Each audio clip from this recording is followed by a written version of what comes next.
What's up, family? How you doing? I almost said Facebook there because I'm bouncing back and forth. My YouTube family.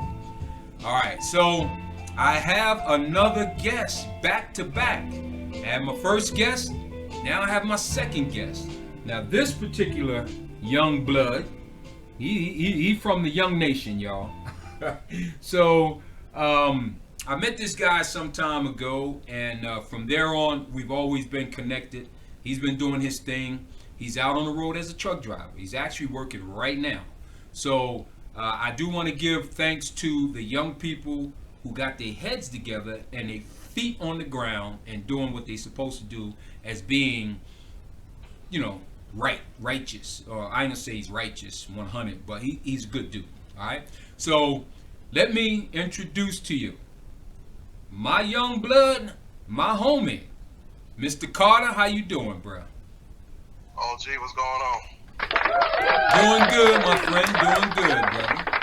I know that we talk periodically, you know, and I always had you on my mind, man, to have you on the show because you have always been a positive ever from the day I met you, actually. And it's been, wow, it's been what?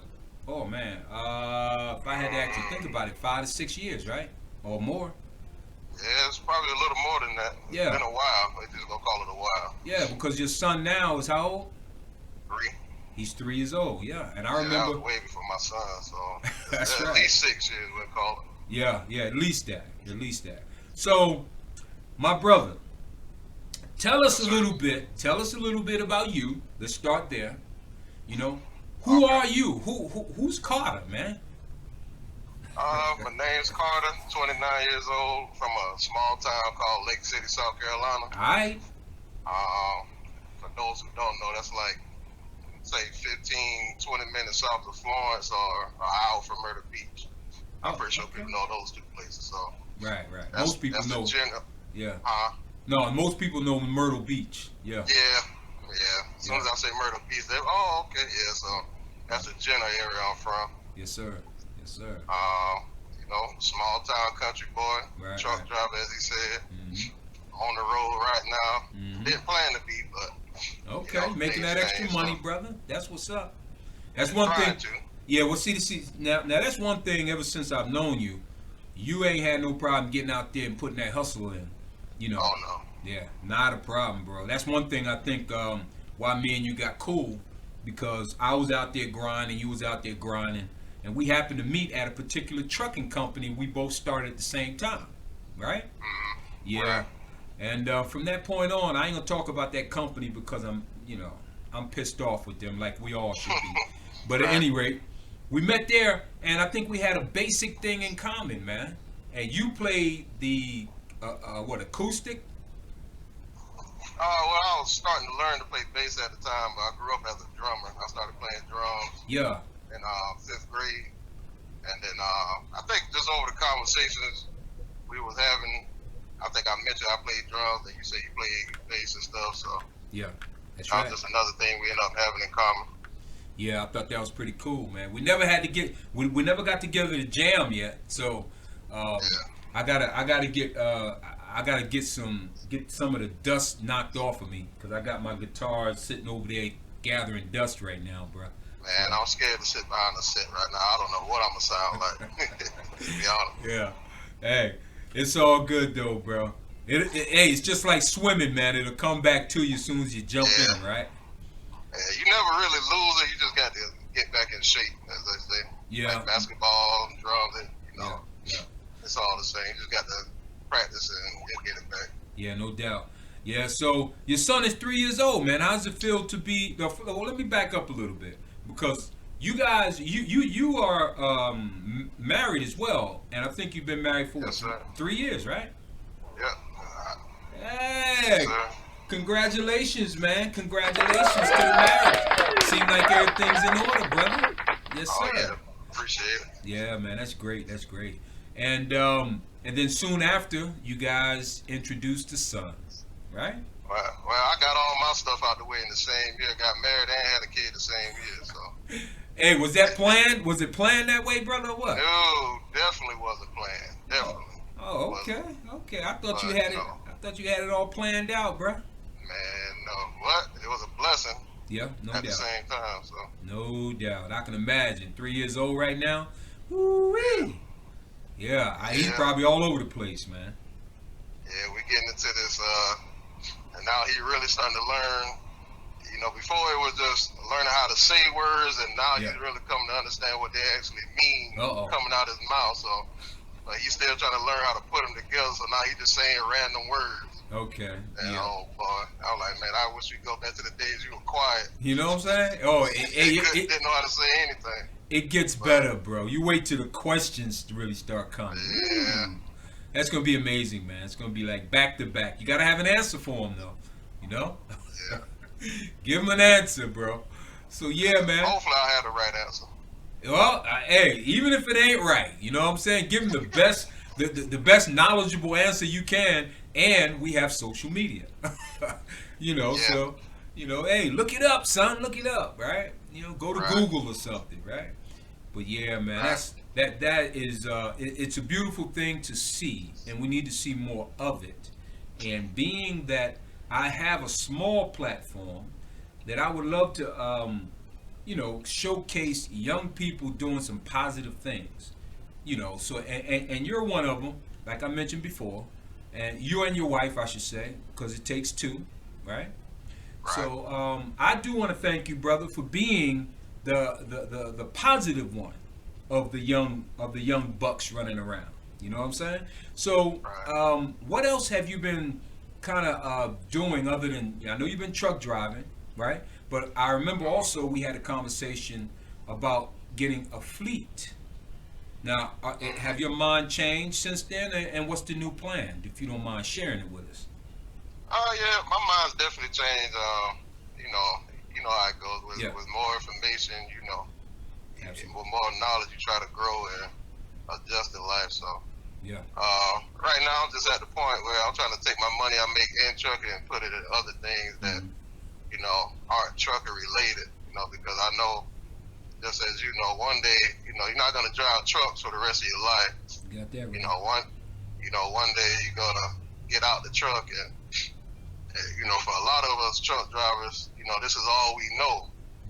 So, you know, I'm just trying to, you know, learn different things, take my money out of the truck and put it in other, you know, startup businesses. And so that way when I decide to get out the truck, you know, I'll have other venues and other streams of income still, you know. You know, that's one thing I learned when I was younger, you know, because all I used to do was, you know, drive trucks. And didn't really have income coming from other places. So, and as you know, these are man-made machines. So when it breaks or freight gets slow or something like that, rates drop. You know, you end up stuck. So no doubt. Now that I have a family, I can't be in that position.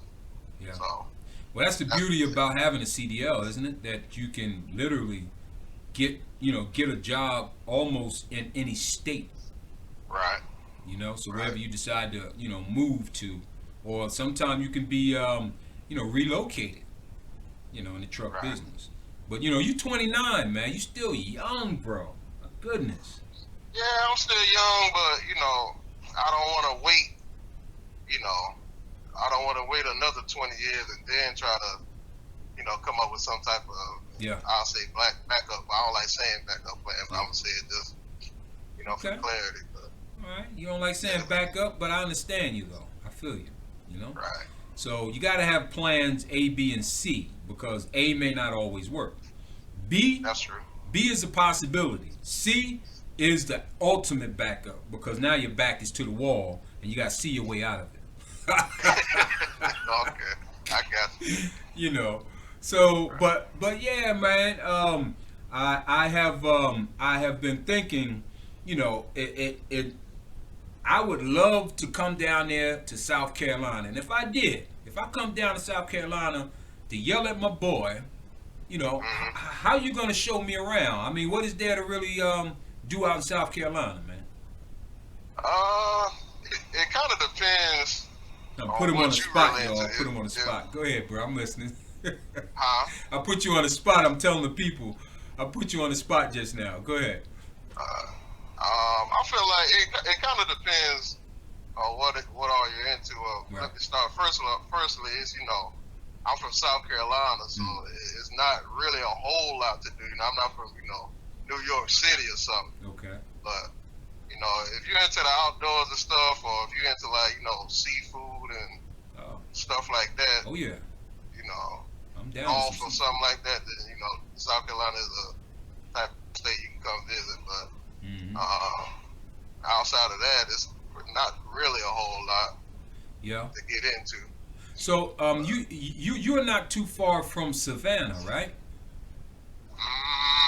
Savannah's about 3.5 hours. Okay. All right, 3.5 hours. Because I know that there's a mini cruise out there that rides up and down the Savannah River. Is it? I'm not sure. Not sure. Yeah, I think there is. I looked into it at one time and backed out of it. I don't know why I backed out. I mean, I know why, but I ain't gonna share it with nobody. Scared of getting that water. That's what it is. Yeah, I know how to swim, bro. I mean, you put a life jacket on me, I'm good. So yeah, no doubt, bro. So tell us a little bit about since you've been driving, man. What are the best places or states that you've traveled in, and the worst that you would think that, wow, I ain't going back there anymore? Let's see. I would say probably the most beautiful state. That's a tough question. Yeah. I think probably the most beautiful state, just in terms of scenery, probably have to be probably Colorado. Yeah. I'm guessing, the mountains and hills and stuff, and that's how I look at it. When you say the best state, I'll probably say Colorado. Okay. Definitely the worst state. I got a top two with that one. I would say New York Florida. City. Well, I was gonna say basically that whole tri-state area. Yeah. New York, Jersey. I know you're from Jersey. I'm sorry, but don't apologize. In a car, I'll go with you, but in a truck, I don't. Yeah, it's crazy, really man. I would say, I see now with that question with me, it as you heard, New York City, right? And being I am from Jersey, I can maneuver better there. But New York, man, dag nabbit, no. And the best place for me, I think Florida's pretty cool. You know what I mean? Florida's nice, as long as they don't have no bad weather. Yeah. Well, that's the problem. As long as they don't have bad weather, it's always raining down there, it seems like. Yeah, I know, but hey, I got a dear friend. Hurricanes and stuff. Yeah, coming right off the ocean, boy. Yeah. But you know what? As far as what you're doing now, you are hauling cars. Is that right? Yes, sir. So how do you like that over just pulling the boxes? Is that better? I won't say better. I would say I like it. Say, better because that's subjective. But right. Okay. For me, it's a lot more fun. You're not just, not just sitting behind the steering wheel. You loaded and unloaded, and every load isn't the same. Every load you got to put the puzzle, basically putting the puzzle pieces together and to make a load. Oh, wow. Okay. So it's hard work, yes, but I like it at the same time. Right. Yeah. I don't mind the hard work. Yeah, I've been approached by a few car haulers, and I've been hesitant because I personally, find it kind of spooky driving the daggone vehicles on the top tier. You know? So when you first started doing that, man, driving them up there and strapping them all down, do you have to strap down each wheel, or is it every 3 wheels or 2 wheels or something? Well, let me back up a little bit. Some people might not understand what you're saying. So, when he says driving it on the top, so what he's referring to, that's the type of truck I'm driving now. It's a 9-car hauler. For those who don't know, whenever you're on the road, you see the big big long trucks with a bunch of cars on it. Look like a car on top of the truck. Right. You know, in layman's terms, we call those stingers. That's what I'm driving now. So, Okay. that very top car is probably about 13. What you want to say? About 13 feet in the air, somewhere up in there. Okay. 13. So, Okay. I just started driving one of these last week. So this is my second weekend one. Oh. And first cut, once you do it about 2 or 3 times, the nervousness kind of goes away. You know how it goes. Once you've done something a couple times, So, it goes away. But definitely, if you're a person that's afraid of heights, you definitely can't do this. So. Yeah. But yeah. But yeah, I really like it. But to go back to the other question, it depends on what state you're in legally. As long as you have what you call cattle corner straps. So if you strap, let's say the front left and the rear, the rear right. Yeah. Legally, that's good to go. But I don't advise that. So we strap all 4 tires, because you never know. It's guaranteed the strap will come off at some point. So you don't want to just have 2 straps on the cars and one come off. And now you only got a car, bounce around on the truck with 1 strap. So wow, that's got to be a scary. That's got to be a scary thought, though, huh? Yeah. So you don't want to do that too many times. But like I said, depending on what state you're in legally, you can get away with that. But I don't do it. I've always been interested in asking the question of car haulers. Have they ever had the opportunity to haul Tesla vehicles? No, not me personally. The guy I drive for, he doesn't have a Tesla contract. Really get into hauling Teslas or EVs, mainly because of the weight. Those batteries sit low in the vehicles, and it's a lot more weight to them. Yeah, I didn't know that. I've seen guys haul them before, and it's kind of a pain, to be honest. It's a lot of technology you're dealing with, and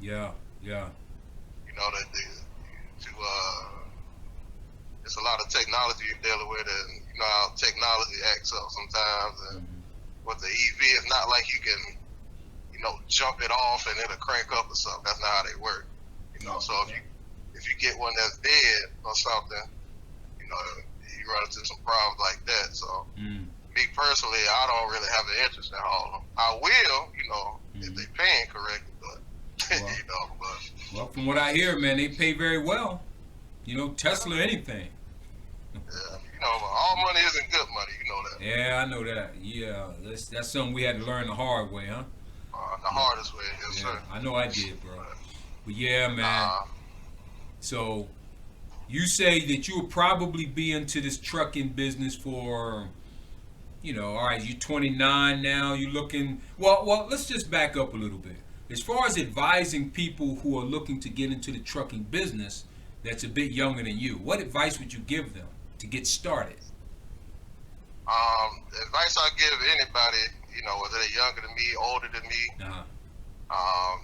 men, women, it doesn't matter, Right. First, I try to figure out what they want to do in trucking before I even tell them what trucking company to go to, what division and all that. I try to gauge whether they're, I don't want to sound mean when I say it, but worthy of being a truck driver, Yeah. That might not be the best word, but that's just the word I can come up with at the moment. No, you good. And what I mean by worthy is, a lot of people here, truck drivers, and nowadays a lot of people assume, truck drivers, they make all this money, and they living a life, and probably because they might know a truck driver in the family or a friend, or they come across and talk to one, and a driver tell them how much money they're making, but that doesn't mean you'll be able to do it. I'm not saying anybody can't, but I tell people not to get in the truck. You know, I just try to, you know, prep them best I can to get into the industry. You know, because a lot of people get into this industry and just try to chase the money, not understanding how hard it is, and then they quit. So that's actually what I do first. You know, but once a person tells me, no, man, you know, I made my mind up and I want to get into it, then, you know, we get into the particulars of, you know, what division and, you know, how often they want to stay out, what type of money they're looking to make, and, you know, I advise from there. But and even sometimes if they have a very brand new family, you know, the hook is to come into the business, but once you're in, that they pretty much are controlling a lot of how much home time you spend, you know, and that's a big problem for a lot of people. Yeah, that's trucking. If your family structure isn't tight, trucking definitely can lead you to a divorce. It definitely can. You right. Oh my God. You know, not you know, it's just the schedule of trucking. Yeah. You know, even if you're a local guy, I mean, I've done all phases of trucking, local, regional, and over OTR, over the road. So, you know, even local, you still getting up, you know, 3 to 4 o'clock in the morning. Yep. And you gotta get, you know, you get home when the job's done. Yeah. So you might leave at 3 o'clock, and you still might not get home till, you know, 8:30, 9 o'clock. You know, that's just enough time to, you know, you might have enough time to eat dinner and, you know, kiss your kids good night, and that's it. Yeah. They got to get right back up. So that's right. Even, you know, that's local, but, you know, OTR, you know, depending on what division you're in, what company you're at, you could be going 3 to 4 weeks at a time. Yes, sir. Or even more, you know. That's right. So, and they love and they love a solo guy who never comes home. Oh yeah. They love him. Oh yeah. Living in the truck, you know. So yeah. So if your home isn't tight, that's gonna, you know, that's gonna put a big strain on the family. Sure.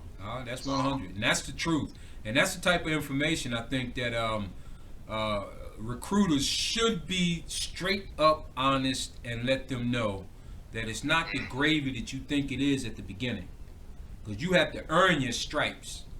Which you know, that's another big, you know, common misconception, because I run into a lot of men and women that ask me about how to get into trucking, and I heard if I go out and if I go to this company, I'll be getting $1,500 a week.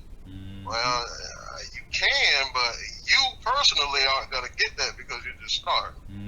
But you know, and you know they go to these companies and they can't understand why for the first 6 months or so they're making, you know, $500-$600 a week, and they're like, wait a minute, what happened to the thousands of dollars? You know, they don't understand. You know, whoever you talk to that say you don't know how much experience they got.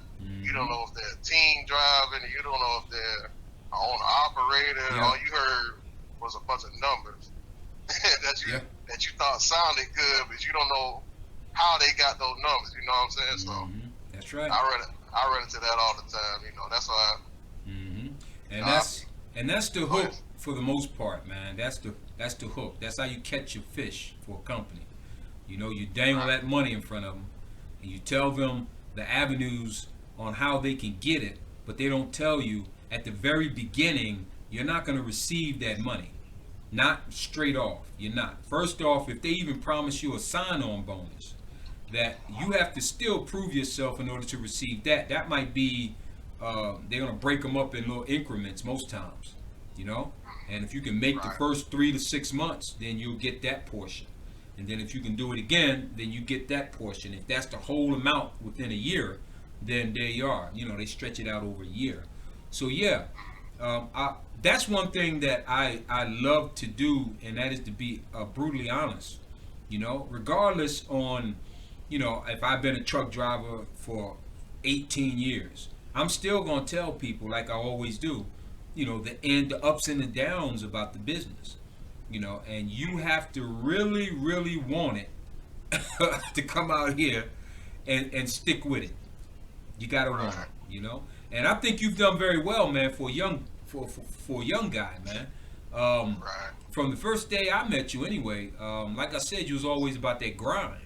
And then you know, we got cool and everything, and you talking about marriage. I'm like, what? Because I remember times we had conversations, bro. You wasn't talking about marriage. You know what I mean? Nope. So what in the world changed your mind? I can jump back to the marriage thing. What changed your mind all of a sudden? Was it love, bro? What happened? You fell in love? Well, I mean, love, that was about 2% of it, but. Yeah, right. Yeah. I think it's more than that, homie. I think it's more than 2%, bro. I mean, you know how it goes. Yeah. Man. I mean, at some point you just get tired of, doing the same thing over and over. That's running right. the streets. That's right. You're like, man, let me just stop and settle down, man. You know? Relax. Yeah. You And you did that, man. You did that thing, bro. You know? Yeah. Marriage is I tell my friends that's not married, I'm like, marriage can be boring some days, and I love it. Laid back. Yeah. I love that boring, that boringness, if that's a word. Like, you ain't got to worry about, getting caught up in any kind of mess. It's just quiet. Yes, sir. Yes, sir. Yes, sir. Yes, sir. I know, man, you swapped some stories, man, so. Oh, yeah. I don't think you want to tell those. But nah, I ain't talking about maybe that. Maybe next time. Maybe not even next time, man. I don't think I'm sharing any of mine. Woo, Lord, let me watch myself here. Okay, so, but yeah, man. It's just like having a young brother, man. You know what I mean? Just watching you mature like that, and it's beautiful, man. It's beautiful. You are, yeah, no doubt, man. You got a beautiful family, man, and we still got to get little man in some gloves. You know what I'm saying? I know what we talked about before about that boxing business. You was like, man, shoot, I don't want my son all bashed up like that, Yeah. Oh no, the way you was talking last time, you wanted to put the gloves on now. Yeah, man. Got to hit him in the throat a couple times. Oh, no, man. My wife ain't gonna have that. I know, right? Get me beat up. Nah, I got to get in the ring if I hurt. You know what I'm saying? But nah, man. Yeah, I feel you though. But that's our precious ones, and no doubt, bro. And the main thing here, like right now, man, is that you have made you laid down a plan, and you're following your plan, and you're not letting anything get in the way. And I do understand most times when people lay down plans that there's always something trying to derail you. So what advice would you have for people who have laid plans down and failed because they've been derailed? So what good advice do you have for them? Yeah. A lot of prayer and consistency will go a long way. That's 100. That really would go a long way. And patience, I would say. That's one of the things I really had to learn growing up, man. When I say growing up, I mean throughout my adulthood, because I still, even though I have a family and stuff, I still don't consider myself grown yet. Right. I'm still learning, but yeah. a lot of prayer and a lot of patience, consistency. Yeah.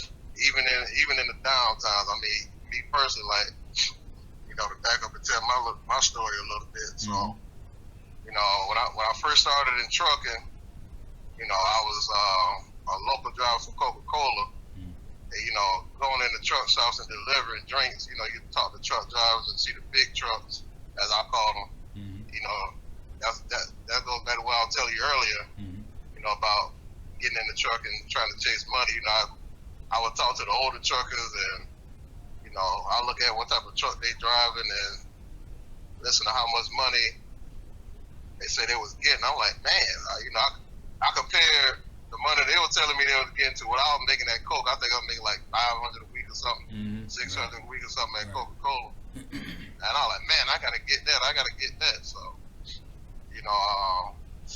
after Western, I got my own truck. I think I was 23, when I got my first truck, let me attempted to buy my first truck. Let me say it that way. Yeah. So I got my first truck at 23. Bought my first house at 24. You know, buying cars and stuff. You know, you're making big money at the time. 23, 24 years old. You know, you're gonna spend it. Yeah, no doubt. You know. No, let me correct myself. When you don't have the knowledge, you're gonna spend it. Let me say that. Yeah, and, or control. That's right. Yeah. Yeah. So, and I lost it all.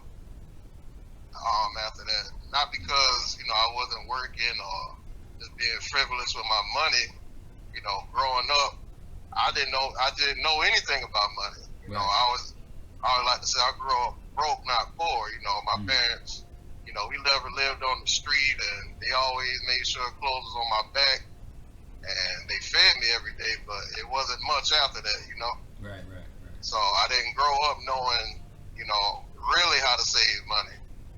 I didn't grow up learning, about, putting your money in places that grow interest or, really learning how to pay bills and pay bills on time. Right.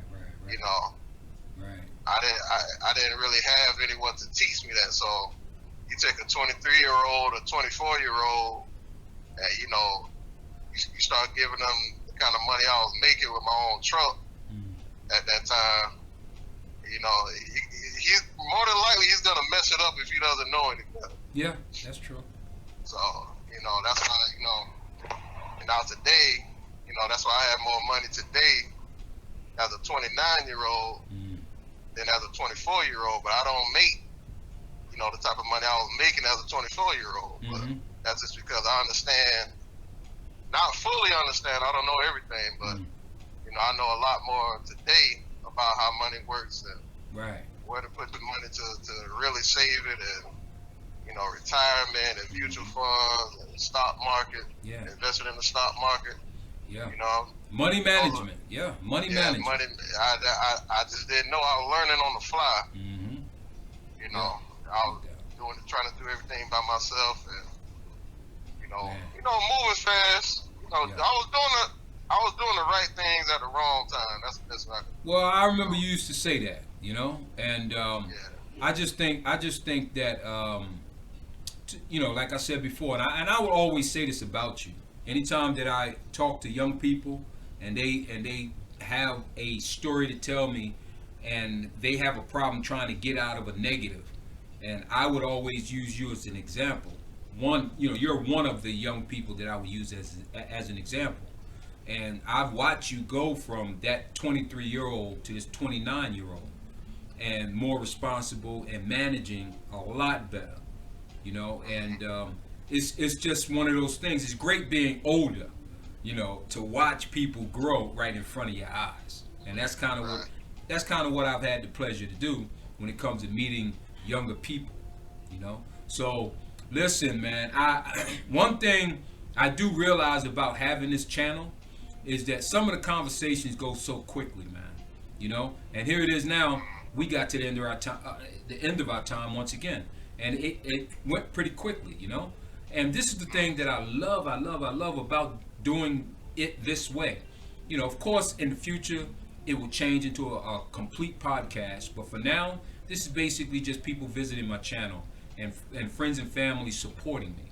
And me letting the world see that we as black and brown people are just as positive as anybody else out there given a chance. And this is actually, prime example right here.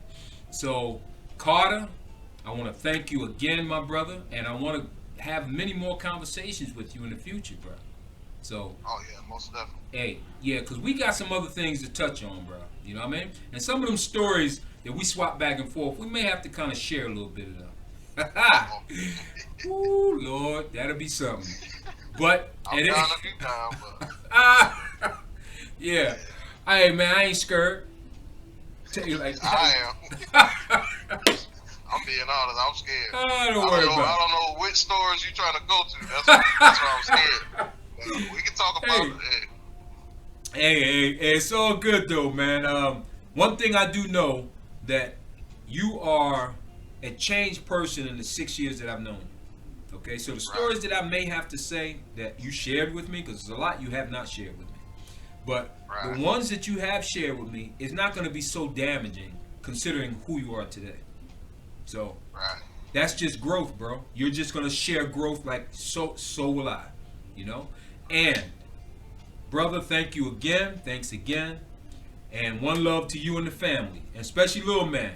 No doubt, man. And same to you, and Happy New Year's too, yeah, that's right. Happy New Year's, my brother. And I want you to stay on the line though, but I have to cut this off here with the channel. So, YouTube family, there it is again. Had another positive conversation with a positive friend and family and loved one, right? So, as I always in parting say, treat people like you want to be treated, and it'll come back around because it has for me. Family, one love, peace to each and every one of you. Happy New Year.